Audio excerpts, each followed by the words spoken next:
आज हम लोग देखेंगे कि किसी सिंगली लिंक्ड लिस्ट के अंदर मौजूद प्रेजेंट नोड में से जितने भी नोड होंगे उसमें से किसी स्पेसिफिक पोजीशन को पे जाके हम किसी नोड को किस तरीके से डिलीट करेंगे। मतलब फर्स्ट पोजीशन को छोड़ के उसके बाद चाहे वो पोजीशन थर्ड हो, सेकंड हो, थर्ड हो या लास्ट पोजीशन हो, हम लास्ट पोजीशन के नोड को या सेकंड पोजीशन के नोड को या थर्ड पोजीशन के नोड को किस तरीके से हम लोग डिलीट करेंगे, हम लोग उसको देखेंगे। अब पिछली बार हमने क्या देखा था, लास्ट लेक्चर में हमने देखा था कि किस तरीके से सिंगली लिंक्ड लिस्ट के अंदर मौजूद किसी सिंगली लिंक्ड लिस्ट के अंदर मौजूद जो हमारा फर्स्ट नोड होगा उसको हम किस तरीके से डिलीट करेंगे, उसको हमने देख लिया था। आज हम लोग देखेंगे कि फर्स्ट नोड के बाद किसी भी पोजीशन, कोई भी पोजीशन दे दिया जाए तो उस पोजीशन के अकॉर्डिंग या उस पोजीशन पे मौजूद हम उस नोड को डिलीट कैसे करेंगे, इसको हमको देखना है। तो इसमें क्या होगा ना, इस फंक्शन में हम सेकंड नोड को भी डिलीट कर सकते हैं, फर्स्ट नोड को डिलीट नहीं कर पाएंगे। अगर आपने पोजीशन फर्स्ट दे दिया तो लिख के आएगा इनवैलिड पोजीशन, ऐसा हमने इसमें मेंशन कर दिया है। लेकिन उसके बाद आप कोई भी पोजीशन देते हैं, अगर उस पोजीशन पे कोई नोड होगा, ये भी तो मैटर करता है कि नोड होना चाहिए। मतलब जो पोजीशन दे रहे हैं अगर उस पोजीशन पे कोई नोड होगा तो निश्चित रूप से वह नोड क्या हो जाएगा, डिलीट हो जाएगा। तो उसको देखते हैं कैसे होगा। तो उसके लिए हम क्या करते हैं कि स्ट्रक्चर इस टाइप का बना लेते हैं जैसा कि हम लोग पहले से करते आ रहे हैं। ये स्ट्रक्चर हमारे पास होना चाहिए। जब तक स्ट्रक्चर नहीं है तब तक हम किसी नोड को डिलीट नहीं कर सकते। मतलब इसके कोडिंग को समझने के लिए हमारे पास इस तरीके का नोट्स होना चाहिए। हम कुछ भी एड्रेस दे लेते हैं। ये जैसा कि आपको पता है डेटा हो गया, नेक्स्ट हो गया, यहाँ पे कुछ वैल्यू दे दे रहे हैं 50, यहाँ पे होगा 1065, यहाँ देते हैं 60, यहाँ हो जाएगा 1070। और ये भी आपको पता है कि ये डेटा का पार्ट है, ये नेक्स्ट का पार्ट है, ये भी डेटा का पार्ट है। सॉरी, एक पोर्शन आपका डेटा है, एक पोर्शन आपका नेक्स्ट है। यहाँ पे हम कर लेते हैं 1080, ये आपका डेटा हो गया, ये आपका क्या हो गया, नेक्स्ट हो गया। यहाँ पे मैंने कोई वैल्यू दे दिया 90। और आपको पता है, सुनिए, आपको पता है कि सिंगली लिंक्ड लिस्ट का जो लास्ट नोड होता है उसके नेक्स्ट वाले सेक्शन में कौन सी वैल्यू होती है, नल वैल्यू। ये पहचान है, सिंगली लिंक्ड लिस्ट की यही पहचान है। और हम कैसे पहचानेंगे कि लास्ट नोड हमारा कौन सा होगा। आपको पता है कि लास्ट नोड के नेक्स्ट वाला ब्लॉक होगा उस सेक्शन के अंदर कौन सी वैल्यू होगी, नल वैल्यू। अब जैसा कि आपको पता है कि सिंगली लिंक्ड लिस्ट के अंदर जो हमने फर्स्ट नाम का पॉइंटर लिया हुआ है स्टार्टिंग में ही, वह पॉइंटर किसको पॉइंट करेगा, हमेशा फर्स्ट नोड को पॉइंट करेगा। लास्ट नोड से हमसे कुछ मतलब नहीं है। हमको अगर फर्स्ट नोड का एड्रेस पता है तो हम आसानी से फर्स्ट नोड से सेकंड पे नोड पे जा सकते हैं, सेकंड नोड से थर्ड नोड पे जा सकते हैं, हम आसानी से मूव कर सकते हैं। क्योंकि सिंगली लिंक्ड लिस्ट में फॉरवर्ड डायरेक्शन में हम आसानी से मूव कर सकते हैं। प्रॉब्लम किस में है, हम बैकवर्ड डायरेक्शन यानी रिवर्स डायरेक्शन में हम लोग मूव नहीं कर सकते। अब पीछे से, सॉरी, फॉरवर्ड डायरेक्शन मतलब आगे की तरफ जा सकते हो, स्टार्टिंग से आप आगे की तरफ जा सकते हो, लेकिन अब लास्ट से पीछे की तरफ नहीं आ सकते। ठीक है, अब हम आते हैं। अब यहाँ पे आप देख सकते हो कि हमने एक फंक्शन बना के रखा हुआ है जिसका नाम है del at specific। फंक्शन का नाम मैंने दे रखा है del at specific, ये फंक्शन का नाम है। अब यहाँ पे हमने एक पोजीशन नाम का वेरिएबल लिया है, एक काउंटर लिया है जो कि काउंट करेगा हमारे पोजीशन को। जैसे जैसे हम मूव करते जाएंगे हमारे पोजीशन को बताएगा कि हम किस पोजीशन पे अभी पहुँचे हुए हैं। क्योंकि हमको अगर सेकंड नोड को डिलीट करना है तो हमको सेकंड पोजीशन पे जाना पड़ेगा। तो उसके लिए हमने सी लिया हुआ है, एक एलियन नाम का वेरिएबल लिया हुआ है। इसकी भी वैल्यू मैंने किससे इनिशियलाइज कर दिया है, 0 से। अब एलियन की क्या भूमिका है, सी का मतलब पता है कि हम काउंट करेंगे पोजीशन को। जैसे जैसे हम नोड टू नोड मूव करेंगे वैसे वैसे हम अपने पोजीशन को हम लोग क्या करेंगे, काउंट करते जाएंगे, ताकि हमको ये पता चल सके कि हम अभी फिलहाल किस नोड पे मौजूद हैं। तो बात आती है यहाँ पे कि एलियन की जरूरत क्या पड़ी। एलियन को हम इसलिए ले, यहाँ पे एलियन नाम के वेरिएबल को हमने इसलिए यूज किया है ताकि हम ये काउंट कर सकें कि सिंगली लिंक लिस्ट के अंदर कुल कितने नोड प्रेजेंट हैं। सिंगली लिंक लिस्ट के अंदर कुल कितने नोड प्रेजेंट हैं उनको काउंट करने के लिए एलियन, और हमारी करंट पोजीशन क्या है उसको जानने के लिए हमने क्या लिया हुआ है, सी नाम का वेरिएबल। दोनों का सेपरेट कॉन्सेप्ट है, दोनों का अलग यूज है। अब हम कुछ पॉइंटर वेरिएबल डिफाइन कर लेते हैं जिनका यूज किया जाएगा। एक टेम्प नाम का पॉइंटर वेरिएबल है, एक P1 नाम का पॉइंटर वेरिएबल है, और एक P2 नाम का पॉइंटर वेरिएबल है। जब बात स्पेसिफिक पोजीशन की होगी, चाहे वो इंसर्शन की बात होगी, चाहे वो डिलीशन की बात होगी, आपको एक्स्ट्रा पॉइंटर और लेने पड़ेंगे। मतलब टेम्प के बाद P1 और P2 को यूज करना पड़ेगा। और आपने देखा था इंसर्शन में भी हमको P1 और P2 का यूज करना पड़ा था। समझ में आई बात? क्यों? क्योंकि एक पॉइंटर आगे रहेगा तो दूसरा पॉइंटर उसके पीछे रहेगा, पीछे पीछे चलेगा। ठीक है, तो इसलिए इंसर्शन और डिलीशन में जब स्पेसिफिक पोजीशन पे किसी नोड को इंसर्ट करने की बात की जाएगी, अथवा किसी स्पेसिफिक पोजीशन से किसी नोड को डिलीट करने की बात की जाएगी, तो उस केस में हमको ये एक्स्ट्रा पॉइंटर लेना पड़ेगा। क्यों लेना पड़ेगा? अभी आप जैसे जैसे हम आगे बढ़ते जाएंगे इसका कॉन्सेप्ट ये क्लियर होता जाएगा। अब देखिए, सबसे पहले हम लोग ये देखेंगे कि हम नोड तो डिलीट करने जा रहे हैं, लेकिन नोड तो हम तब डिलीट कर पाएंगे जब सिंगली लिंक लिस्ट के अंदर नोड मौजूद होगा। समझ में आई बात? तो सिंगली लिंक लिस्ट के अंदर नोड प्रेजेंट है कि नहीं है ये हमको कब पता चलेगा? जब हम फर्स्ट नाम के पॉइंटर को कंपेयर कर लेंगे किससे? नल से।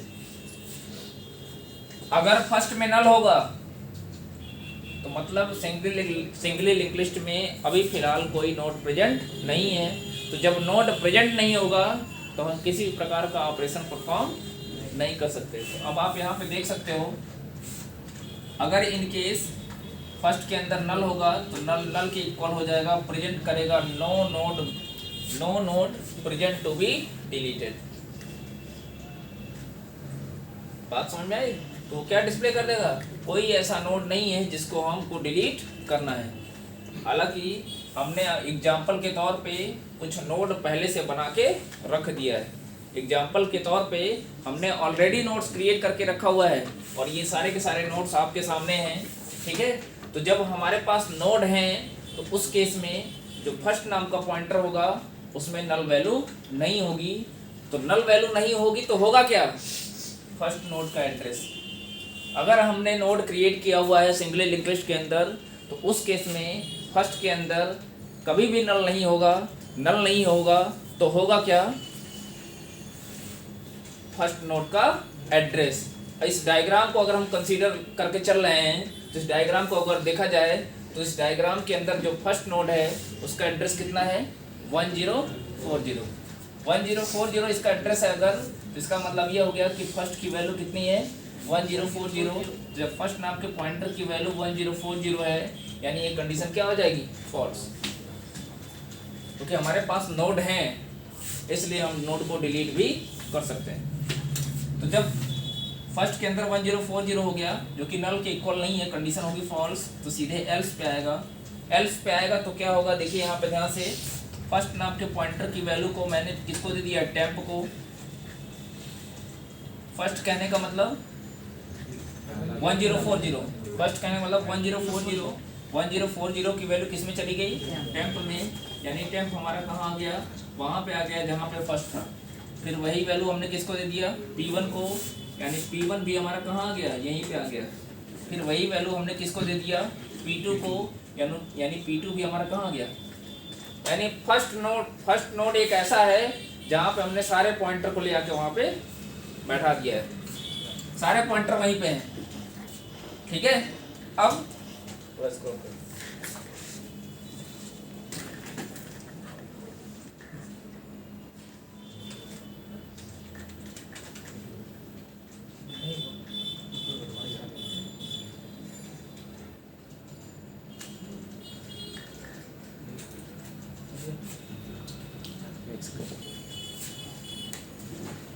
आप देख सकते हो फर्स्ट नाम के पॉइंटर को, फर्स्ट नाम के पॉइंटर की जो वैल्यू थी वही हमने टेम्प को दे दिया, वही P1 को दे दिया, और वही वैल्यू हमने किसको दे दिया, P2 को। यानी सब के अंदर अभी करंट में क्या है, 1040। अब देखिए, अब सबसे पहला काम क्या है, सबसे पहला काम ये है कि सिंगली लिंक लिस्ट के अंदर अगर नोड्स हैं तो उन सारे नोड्स को हम काउंट कर लें कि हमारे पास कुल कितने नोड प्रेजेंट हैं। अब बात आती है कि हमको ऐसा करने की क्या ज़रूरत है। हमको ऐसा करने की ज़रूरत इसलिए है ताकि जब कोई यूजर पोजीशन इंटर करे तो वो एक ऐसा पोजीशन ना दे कि वह उस मतलब जो भी पोजीशन इंटर कर रहा है वो पोजीशन ऐसा नहीं होना चाहिए जिसके ऊपर नोड प्रेजेंट ना हो। तो इसके लिए आपको ये कैसे पता चलेगा, जैसे अगर कोई पोजीशन दे रहा है 10, सुनिए ध्यान से, अगर कोई पोजीशन यूजर दे दिया इन केस 10, भाई उसके पास ऑप्शंस कई सारे हैं, कुछ भी दे सकता है। तो जब हम वो पोजीशन दे रहा है 10 कि हमको 10th पोजीशन पे जो नोड मौजूद है उसको डिलीट करना है, तो 10th पोजीशन पे क्या आपको इस डायग्राम को देखने पर लग रहा है 10th पोजीशन पे कोई नोड है? नहीं। तो ये जानने के लिए हम लोग क्या करेंगे, पोजीशन की वैल्यू को कंपेयर करेंगे किससे, लेंथ से। अगर लेंथ से वैल्यू बड़ी हो गई, अब जैसे लेंथ हमारी कितनी होगी, जब काउंट करेंगे तो सिंगली लिंक लिस्ट की अगर लेंथ की बात करेंगे तो टोटल नोड्स कितने हैं, 10 है, सॉरी 4 है, मेरे दिमाग में ये चल रहा था जब पोजीशन था। टोटल लेंथ कितने हैं, 4 है, पोजीशन कितना है, मतलब ये जो पोजीशन यूजर दे रहा है ये लेंथ से क्या हो गया, अधिक हो गया। तो जब जब पोजीशन लेंथ से अधिक दिया जाएगा इसका मतलब ये हो गया कि उस पोजीशन पे कोई नोड मौजूद नहीं है। इसीलिए मैंने क्या किया है कि सिंगली लिंक लिस्ट का जो लेंथ है मींस टोटल नंबर ऑफ जो नोड्स हैं उनको हमने क्या कर लिया है, काउंट कर लिया है। समझ में आई बात, ताकि हम पोजीशन से उसको कंपेयर कर, अगर पोजीशन की वैल्यू लेंथ से अधिक हो गई मतलब उस पोजीशन पे, मतलब यूजर जो पोजीशन दे रहा है वो इनवैलिड पोजीशन है, उस पोजीशन पे कोई नोड मौजूद नहीं है। लेकिन ये आप तभी कर सकते हो जब आपके पास टोटल नोड की संख्या पता होगी। तो सबसे पहला काम क्या है कि अगर नोड प्रेजेंट है तो पहले आप उसका लेंथ निकालो, और लेंथ निकालना आपको पता है, लेंथ निकालना आपको पता है। अभी देखिए टेम्प कहने का मतलब, टेम्प कहने की बात करेंगे तो 1040 नॉट इक्वल टू नल के कंडीशन होगी ट्रू होगी, तो लेंथ क्या होगा, कैलकुलेट होगा। लेंथ कैलकुलेट होने का मतलब ये हो गया कि एलियन की वैल्यू कितनी हो गई, 1। अब टेम्प बढ़ेगा, टेम्प का नेक्स्ट कहने का मतलब देखिए टेम्प हमारा इसी फर्स्ट नोड पे है, इसके नेक्स्ट में कौन सी वैल्यू, 1065 इसमें चला गया वापस टेम्प में। तो अब देखिए टेम्प यहाँ से निकलेगा, टेम्प आएगा नेक्स्ट नोड पे, यानी अब इसमें कितना हो गया 1065 नॉट इक्वल टू नल के कंडीशन होगी ट्रू। फिर एलियन की वैल्यू बढ़ेगी, कितनी हो जाएगी, 2। एलियन की वैल्यू कितनी हो जाएगी, 2। फिर टेम्प का नेक्स्ट, टेम्प मीन्स 1070, टेम्प के नेक्स्ट में 1070 है, वापस किस में चला जाएगा, टेम्प में। यानी टेम्प हमारा फिर से मूव करके कहाँ आ गया, नेक्स्ट नोड पे। फिर से यहीं से कंट्रोल ट्रांसफर हो जाएगा, फिर से हम इसको कंपेयर करेंगे 1075 नॉट इक्वल टू नल के कंडीशन फिर ट्रू हो गई।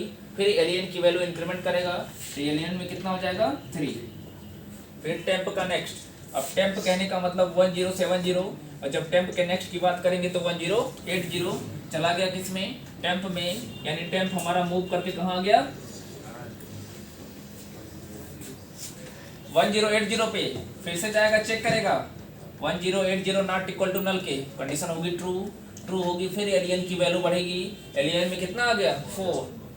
फिर टेम्प का नेक्स्ट करेंगे तो कहाँ हो जाएगा, नल।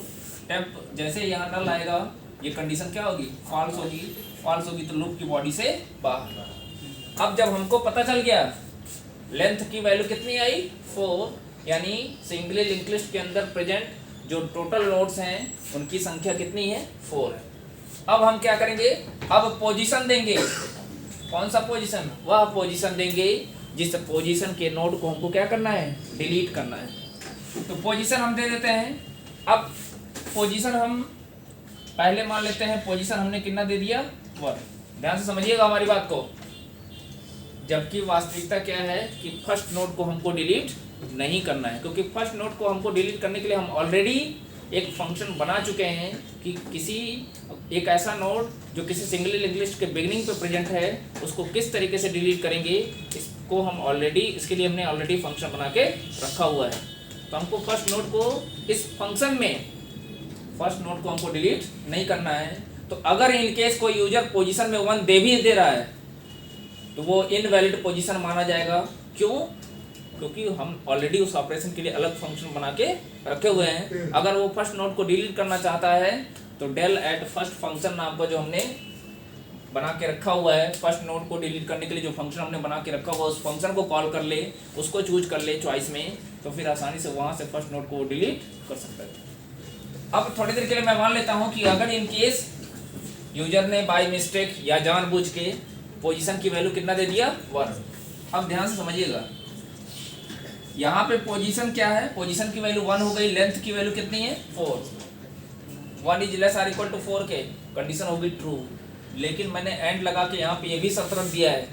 हमको पता था कि भाई लेंथ ऐसा भी हो सकता है, कोई नोड प्रेजेंट नहीं होगा तो तब तो कोई बात ही नहीं है, लेकिन ऐसा भी हो सकता है कि एक ही नोड हो। अगर हमारे पास एक ही नोड होगा,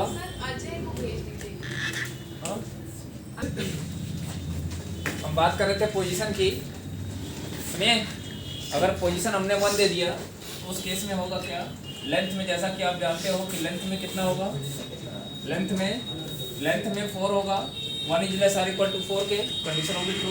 लेकिन यहाँ पे पोजीशन की वैल्यू कितनी होगी 1 इज नॉट इक्वल टू 1 के, ये कंडीशन क्या हो जाएगी फॉल्स। इसका मतलब ये हो गया कि अगर कोई यूजर पोजीशन 1 दे दिया तो ये प्रोग्राम वर्क तो लिख के आएगा। सुनिए, जब इसकी कंडीशन फॉल्स होगी तो एल्स पे आएगा। एल्स पे आने का मतलब ये हो गया कि आप देख सकते हैं इसका एल्स मैंने यहाँ पे बना के रखा हुआ है। प्रिंट करेगा क्या, प्रिंट करेगा प्रिंटफ में इनवैलिड पोजीशन, मतलब अगर आप पोजीशन 1 देते हो तो भी वो क्या बताएगा, इनवैलिड पोजीशन। अब हम मान के चलते हैं कि हम पोजीशन नंबर 3, अगर हम पोजीशन हम क्या देते हैं, अगर हम इन केस पोजीशन हम 3 देते हैं तो उस केस में क्या होगा, अगर हम पोजीशन 3 दे दें तो तब भी देखिए, अगर हम पोजीशन 3 देते हैं, यूजर कोई पोजीशन 3 देता है तो क्या होगा, 3 लेस आर इक्वल टू 4 के, कंडीशन होगी ट्रू होगी। तो यहाँ चूंकि लॉजिकल एंड है तो फिर यहाँ पे भी चेक करेगा 3 इज नॉट इक्वल टू 1 के, इसको भी चेक करेगा तो ये भी कंडीशन क्या होगी, ट्रू होगी। तो जब ये दोनों कंडीशन ट्रू हो जाएगी तो ओवरऑल कंडीशन ट्रू मिलेगी। जब कंडीशन ट्रू मिलेगी तो इसका मतलब ये हो गया ओवरऑल कंडीशन ट्रू हो जाएगी। तो इस इफ की बॉडी के अंदर आएगा, P1 को देखेगा, P1 का मतलब 1040, आवाज नहीं, P1 का मतलब 1040 नॉट इक्वल टू नल के, कंडीशन होगी ट्रू। C की वैल्यू इंक्रीमेंट करेगा, आप ऊपर जाके देखेंगे जहाँ पे हमने फंक्शन C को डिफाइन किया हुआ है, C के अंदर हमने वेरिएबल क्या लिया था 0, लेकिन जब ये कंडीशन ट्रू होगी तो सबसे पहले C एग्जीक्यूट करेगा। और C को हमने बताया था कि C हमारी करंट पोजीशन को बताएगा, मतलब हमारी सिंगल लिंक लिस्ट के अंदर हम लोग अभी फिलहाल किस नोड पे मौजूद हैं, हमारा करंट लोकेशन क्या है, करंट पोजीशन क्या है, वो कौन बताएगा, C बताएगा, करंट पोजीशन। तो अभी जैसे ही यहाँ पे आएगा C की वैल्यू इंक्रीमेंट होके 0 से कितनी हो जाएगी 1, यानी C की वैल्यू 1 होने का मतलब ये हो गया कि हम फर्स्ट नोड पे हैं, जबकि हमको डिलीट कौन सा करना है, 3rd नोड। फिर यहाँ पे देखेंगे पोजीशन की वैल्यू चूंकि हमने 3 लिया हुआ है और C की वैल्यू कितनी है 1, यानी 3 1 के इक्वल नहीं है। मतलब इसका ये हो गया कि अभी हम उस नोड पे नहीं पहुंचे हैं जिस नोड को हमको डिलीट करना है, तो इसकी कंडीशन फॉल्स हो जाएगी। सुनिए ध्यान से, इस इफ की कंडीशन फॉल्स होगी तो यहाँ आएगा, ध्यान से देखिएगा, P1 की वैल्यू किस में चली जाएगी, P2 में, मतलब P1 में कितना है 1040, वही वैल्यू P2 में चली जाएगी, तो यानी P2 हमारा फर्स्ट नोड पे आ जाएगा। हालांकि पहले से ही हम P2 को फर्स्ट नोड पे रखे हुए हैं, इसका मतलब ये हो गया कि P1 और P2 की वैल्यू में कोई चेंज नहीं होगा। हमने P1 की वैल्यू P2 को दिया है, लेकिन फिलहाल चूंकि P2 पहले से उस लोकेशन पे मौजूद है इसलिए कोई चेंज आपको देखने को नहीं मिलेगा। इसके नीचे आप देखेंगे तो इसके नीचे आप देख सकते हो लिखा गया है, यहाँ पे आप देख सकते हो, यहाँ पे लिखा गया है P1 का नेक्स्ट, ध्यान से देखिएगा, P1 मीन्स 1040 और इसके नेक्स्ट की बात करेंगे तो 1065 किस में चला गया, P1 में, यानी P1 का लोकेशन चेंज हो गया, P1 हमारा आ गया इस लोकेशन पे, अब P2 ठीक इसके पीछे है। अब क्या होगा, अब देखिए यहाँ से फिर वापस जाएगा कहाँ पे, यहाँ फिर चेक करेगा P1 not equal to null के, P1 means 1065 not equal to null के, कंडीशन होगी ट्रू। फिर यहाँ पे आएगा C की वैल्यू इंक्रीमेंट करेगा, और अगर ध्यान से देखिए तो C की वैल्यू लास्ट टाइम इंक्रीमेंट होगा कितनी हो गई थी 1, और इस बार इंक्रीमेंट होगा तो कितना हो जाएगा 2, यानी C की वैल्यू 2 होने का मतलब यह हो गया कि अब हम किस नोड पे आ गए हैं, सेकेंड नोड पे आ गए। अब क्या होगा, अब पोजीशन की वैल्यू कितना दिया था हमने 3, और अभी हमारी करंट पोजीशन क्या है 2, इसका मतलब अभी भी हम उस पोजीशन पे नहीं पहुंचे हैं जिस पोजीशन पे मौजूद नोड को हमको क्या करना है, डिलीट करना है। इसीलिए मैंने C को लिया था, C फॉर करंट पोजीशन, वो हमारी करंट पोजीशन को बताएगा कि सिंगल लिंक लिस्ट के अंदर अभी फिलहाल हम किस नोड पे पहुंचे हैं, क्योंकि आपके पास एड्रेस के माध्यम से तो आप पता नहीं कर सकते हो कि अभी हमारी करंट पोजीशन क्या है, क्योंकि एड्रेस एग्जैक्ट एड्रेस किस नोड का क्या है ये हमको नहीं पता है। ये जितने भी एड्रेसेस हम ले रहे हैं ये है, हमने क्या किया, एज्यूम किया हुआ है, हमने एजम्पशन करके रखा हुआ है कि इस नोड को ये एड्रेस मिला होगा। हम श्योर होकर इस बात को हम नहीं बोल सकते, क्योंकि मेमोरी एलोकेशन ऑपरेटिंग सिस्टम का फंक्शन होता है, वो ओएस की रिस्पॉन्सिबिलिटी है, और वो चीज़ें हम नहीं सही लोकेशन हम जान सकते हैं। तो हमारे पास एक ही माध्यम है कि हम फर्स्ट नोड से चलेंगे और नोड टू नोड हम अपनी करंट पोजीशन काउंट करते जाएंगे कि किस नोड पे पहुंचे हैं। तो अभी फिलहाल पोजीशन 3rd था, करंट पोजीशन हमारी क्या है 2 है, मतलब अभी फिलहाल हम सेकंड नोड पे हैं। फिर यहाँ से देखिए कंडीशन फॉल्स होगी, फिर आएगा कहाँ पे, यहाँ पे आएगा P1 की वैल्यू P1 में कितना है 1065, यही वैल्यू P2 में देंगे, यानी P2 कहाँ जाएगा, सेकंड नोड पे आ जाएगा। फिर देखिए P1 का नेक्स्ट, P1 मीन्स 1065, और जब इसके नेक्स्ट की बात करेंगे तो मतलब 1070 इसमें चला गया P1 में, यानी जब P2 यहाँ आ गया तो P1 आगे बढ़ जाएगा, दोनों आगे पीछे चलेंगे। फिर चलते हैं यहाँ पे, इस बार P1 में अब देखिए यहीं से लूप अभी फिर ऊपर जाएगा कंट्रोल, यहाँ पे कितना हो जाएगा 1070 नॉट इक्वल टू नल के, कंडीशन होगी ट्रू। फिर C की वैल्यू इंक्रीमेंट करेगा, 2 से कितना हो जाएगा 3 हो जाएगा। तो अब देखिए पोजीशन की वैल्यू कितनी थी 3, और C में 3 होने का मतलब ये हो गया कि अब हम उस पोजीशन पे पहुंच गए हैं जिस पोजीशन के नोड को हमको डिलीट करना है। अब हम तब तक हम कुछ नहीं करते जब तक हम उस लोकेशन पे पहुंच नहीं जाते जिस पोजीशन के नोड को हमको क्या करना है, डिलीट करना है। अब हम उस लोकेशन पे पहुंच गए, कैसे पता, क्योंकि हमारी जो करंट लोकेशन की वैल्यू है और जो पोजीशन की वैल्यू है दोनों इक्वल हो गई। अब जब ये पता चल गया कि हम उस नोड पे पहुंच गए, अब हम क्या करेंगे, ध्यान सुनिएगा, यानी इस नोड को डिलीट करना है, यही ना 3rd नोड है हमारा, आपका फर्स्ट नोड हो गया, सेकंड नोड हो गया, 3rd नोड हो गया, यानी इसी को हमको क्या करना है, डिलीट करना है। तो देखिए जब इसको डिलीट करना है तो हमारा स्ट्रक्चर कैसा होगा, सबसे पहली बात P2 के नेक्स्ट में क्या आएगा, P2 के नेक्स्ट में आएगा 1080, और 1080 किसका एड्रेस है, इस नोड का। कहने का थोड़ी देर के लिए मान लीजिए अगर इस नोड को हम हटा रहे हैं, या मैं एग्जांपल से आपको समझा रहे हैं, तो जब ये नोड हटेगा तो इसका मतलब ये होगा कि ये नोड किससे लिंक हो जाना चाहिए, इससे हो जाना चाहिए, तभी तो हटेगा। और ये इस नोड से लिंक होने का मतलब ये हो गया कि यह एड्रेस चेंज हो गया, कितना हो जाएगा 1080, यानी लास्ट वाले नोड का एड्रेस हो जाएगा, यही होना चाहिए ना। लेकिन अभी फिलहाल हम आपको वापस उसी लास्ट पोजीशन पे ले जाते हैं, पिछले पोजीशन पे जो हमारा पिछला पोजीशन था। अभी फिलहाल चूंकि हमने नोड को डिलीट नहीं किया है, ये हम आपको समझा रहे थे कि हमको करना क्या है। अब देखिए P1 का नेक्स्ट पॉइंटर, ध्यान देना आपको, P1 का नेक्स्ट, P1 कहने का मतलब 1070, और इसके नेक्स्ट की बात करेंगे, सुनिए ध्यान से भाई, 1080 यहाँ आना चाहिए ना। अब 1080 किस में है, P1 के नेक्स्ट में। तो देखिए P1 का नेक्स्ट मीन्स 1080, ये किस में जा रहा है, P2 के नेक्स्ट में। P2 कहने का मतलब ये सेकंड नोड, P2 का नेक्स्ट कहेंगे तो ये इसका मतलब ये हो गया कि P2 के नेक्स्ट में कितना आ गया 108। अब P2 के नेक्स्ट में 1080 आने का मतलब ये हो गया कि इस नोड से इस नोड का कनेक्शन टूट गया। अब इस नोड का कनेक्शन किससे हो गया कि नहीं हो गया। अब जब ये नोड फ्री हो गया, अब हम इसके डेटा को, अच्छा देखिए फ्री होने का मतलब ये नहीं अभी P1 यहाँ पे बैठा हुआ है, मतलब हम इसके डेटा को एक्सेस कर सकते हैं। अब देखिए फिर मैंने प्रिंटअप से क्या किया, जब दोनों नोड,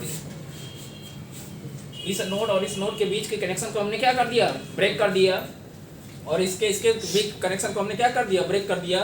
अब क्या करेंगे, इस नोड के डेटा को प्रिंट कराएंगे। क्यों प्रिंट कराएंगे, ताकि हमको ये पता चले कि कौन सा नोड हमारा डिलीट हो रहा है, उस नोड के अंदर डेटा आइटम क्या है।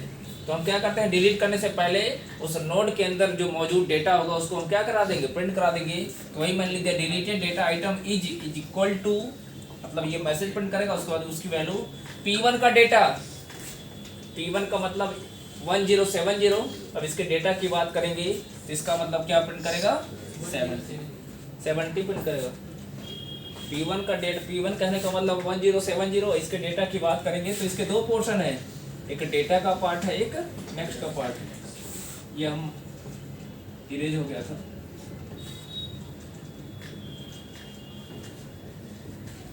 कुछ ज्ञानी लोग हैं, ज्ञान दे देते हैं कभी कभी। हो गया। अब देखिए P1 का नेक्स्ट, अब जब इसको डिलीट करना है तो इस एड्रेस को हमको क्या करना है, हटाना है। तो हमने P1 के नेक्स्ट में क्या कर दिया, पहले आप डेटा को प्रिंट कर दिए, फिर उसके नेक्स्ट में क्या भेज दिए, नल वैल्यू। तो P1 के नेक्स्ट में हमने क्या भेज दिया, नल वैल्यू। यहाँ पे हो गया नल वैल्यू। अब क्या करेंगे, अब ये नोड फ्री हो चुका है, अब इसको हम मेमोरी से क्या कर सकते हैं, डिलीट कर सकते हैं। और रन टाइम में मेमोरी जो एलोकेटेड मेमोरी स्पेस होता है उसको डिलीट करने के लिए हम किस फंक्शन का इस्तेमाल करते हैं, फ्री फंक्शन। फ्री फंक्शन क्या करेगा, P1 को डिलीट करेगा। P1 को डिलीट करने का मतलब ये हो गया, P1 का मतलब क्या, 1070, यानी 1070 जो एड्रेस पे जो नोड होगा उसको क्या कर देगा, डिलीट कर देगा। फिर क्या करेगा, ब्रेक करेगा। ब्रेक करेगा तो बॉडी से बाहर कर देगा। इस तरीके से हम लोग, अच्छा ये जो फंक्शन है, अगर आप लास्ट नोड को भी डिलीट करना चाहते, सिर्फ फर्स्ट नोड को छोड़ के आप किसी भी नोड को, चाहे सेकंड नोड हो, थर्ड हो, लास्ट नोड हो, कोई भी नोड हो, ये फंक्शन दोनों केसेज में वर्क करेगा। आपको अलग से कुछ करने की कोई ज़रूरत नहीं है। ये फंक्शन दोनों केसेज में, फर्स्ट नोड को छोड़ के आप किसी भी नोड को अगर डिलीट करना चाहते हो तो इस फंक्शन की सहायता से हम आसानी से उस नोड को आसानी से हम लोग डिलीट कर सकते हैं। दैट्स इसका इम्प्लीमेंटेशन करके देख लेते हैं। सर केवल मतलब रैम में रह रहा है कि रैम से भी डिलीट हो रहा है, रैम से फ्री हो गया, रैम से डिलीट हो रहा है। रन कराते हैं इसको।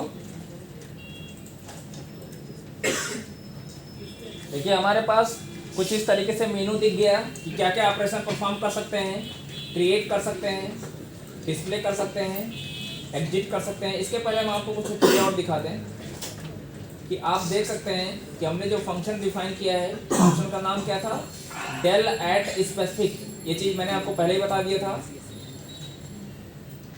फिर यहाँ पे आप क्या करोगे, फंक्शन को डिफाइन करने के बाद आप जाओगे स्विच केस के अंदर। स्विच केस के अंदर आप यहाँ देखिए मैंने एक केस ऐड किया है जिसकी वैल्यू मैंने 8 दे दिया, मतलब 8वां ऑप्शन हमारा ये हो गया। यहाँ से हमने फंक्शन को कॉल कर लिया, फिर हमने क्या कर दिया, ब्रेक कर दिया। ये चीज़ें आपको हर बार ऐड करनी है जब जब आप नया फंक्शन क्रिएट करोगे। यहाँ पे देखिए डिलीट ऐड नोट, यहाँ पे मैंने मीनू में भी एक ऑप्शन ऐड कर दिया कि हमको एक और ऑपरेशन चूँकि हमको परफॉर्म करना है, इसलिए मीनू में भी हमने इसको ऐड कर दिया है। फिर जाके हमने क्या किया, फंक्शन के प्रोटोटाइप को हमने यहाँ पे डिफाइन कर दिया, आप देख सकते हो। ठीक है, अब चूँकि हमारा प्रोग्राम ऑलरेडी एग्जीक्यूट हो रहा है, इसलिए फिर से हमको एग्जीक्यूट कराने की कोई ज़रूरत नहीं है। चॉइस में अभी फ़िलहाल हम, अगर हम पहली बार ही हम 8 दे दें तो अभी फ़िलहाल कोई नोड नहीं है, सॉरी। अगर हम चॉइस में 8 दे दें इसका मतलब ये हो गया कि क्या अभी कोई नोड हमने बनाया है, अभी हमने कोई नोड नहीं बनाया है। तो लिख के आएगा no node present to be delete, मतलब कोई नोड प्रेजेंट नहीं है जिसको आप डिलीट करना चाहते हो। फिर से हमसे पूछ रहा है चॉइस, आप क्या करना चाहते हो। चलो हम कुछ नोड बना लेते हैं। तो हमने दे दिया 50, फिर से 1 देते हैं, फिर हमने दे दिया 60। हम 4 नोड ही बनाते हैं ताकि जैसा हम लोग जिस स्ट्रक्चर को हमने इम्प्लीमेंट किया है, जिस स्ट्रक्चर को एग्जाम्पल के रूप में लेके हम उसी को लेके चलते हैं। फिर क्या था, 50 हो गया, 60 हो गया, 70 ले लेते हैं डेटा आइटम। फिर एक बार और कर लेते हैं, लास्ट वाले डेटा आइटम को मैं 90 कर लेता हूँ। अब हम चॉइस नंबर 2 को सेलेक्ट करते हैं, मतलब हम सारे नोड को डिस्प्ले कराना चाहते हैं। तो आप देख सकते हो 50, 60, 70 और 90 सारे नोड बन गए हैं। अब क्या करना चाहते हैं, हम डिलीट करना चाहते हैं। ठीक है, तो 8 पोजीशन दे देंगे। तो अब देखिए कह रहा है इंटर द पोजीशन। अगर हमने पोजीशन 1 दे दिया तो लिख के आएगा इनवैलिड पोजीशन, आप गलत पोजीशन दे रहे हो। फिर से हम पोजीशन दूसरा चूज करते हैं। फिर से हम क्या चूज करते हैं चॉइस में 8। इस बार पोजीशन हमने दे दिया 3rd। इस बार पोजीशन हमने क्या दे दिया 3rd। जैसे पोजीशन 3rd देंगे तो लिख के आ गया deleted node is data item is 70। और पहले नोड का डेटा क्या था 50, दूसरे नोड का 60, तीसरे नोड का क्या था 70। अब फिर से डिस्प्ले कराओगे तो आप देख सकते हो 50, 60 और 90। मतलब आप किसी भी पोजीशन पे जाके लास्ट का भी सुनिए, लास्ट नोड को अगर हम डिलीट करना चाहते हैं तो उसको भी हम इसी फंक्शन के माध्यम से हम डिलीट कर सकते हैं। हमको अलग से फंक्शन बनाने की कोई ज़रूरत नहीं है। मतलब इस डिलीशन में क्या होगा कि हमको एक फंक्शन खाली अलग बनाना है जो फर्स्ट नोड को डिलीट करने की बात की जाएगी। बाकी सेकंड, उसके बाद किसी भी नोड को आप डिलीट करने की बात करेंगे तो हम इसी से डिलीट कर सकते हैं। तो हम यहाँ पे क्या करते हैं, यहाँ पे फिर से मैं देता हूँ 8। इस बार मैं लास्ट नोड को डिलीट करना चाहता हूँ, यानी हमारे पास 3 नोड्स है ना, तो लास्ट वाला नोड हमारा क्या होगा, स्टार्ट होगा ना। तो अगर 4th देंगे तब लिख के आएगा इनवैलिड पोजीशन, कुछ नहीं होगा। तो हम क्या देते हैं 3rd देते हैं पोजीशन में, चॉइस में 8 इंटर करते हैं, पोजीशन में 3rd देते हैं। फिर कह रहा है डिलीटेड डेटा आइटम इज 90 को डिलीट कर दिया कि नहीं कर दिया। फिर से हम सेकंड करते हैं तो आप देखिए 50 और 60 को इसने क्या कर दिया, समझ में आ गया। ठीक है, तो अब ऑप्शन 3rd चूज करते हैं। ऑप्शन 3rd, अच्छा अगर हम मान लीजिए हम पोजीशन 8 दे के पोजीशन हम कुछ और चूज करते हैं, जैसे मैंने 5 दे दिया तो हमारे पास 5 नोड है ही नहीं, हमारे पास 2 ही नोड है। तो देखिए कुछ नहीं हुआ, कोई ऑपरेशन परफॉर्म नहीं हुआ। हालांकि देखिए वहाँ पे लिख क्या है इनवैलिड पोजीशन, 5 पे भी क्या है इनवैलिड पोजीशन है कि नहीं है, क्योंकि आप ऐसा लेंथ ही बड़ा हो गया। अब हम फिर से क्या देते हैं 3rd ऑप्शन चूज करते हैं, किस लिए, ताकि प्रोग्राम से हम लोग बाहर आ जाए। Thank you for using single language.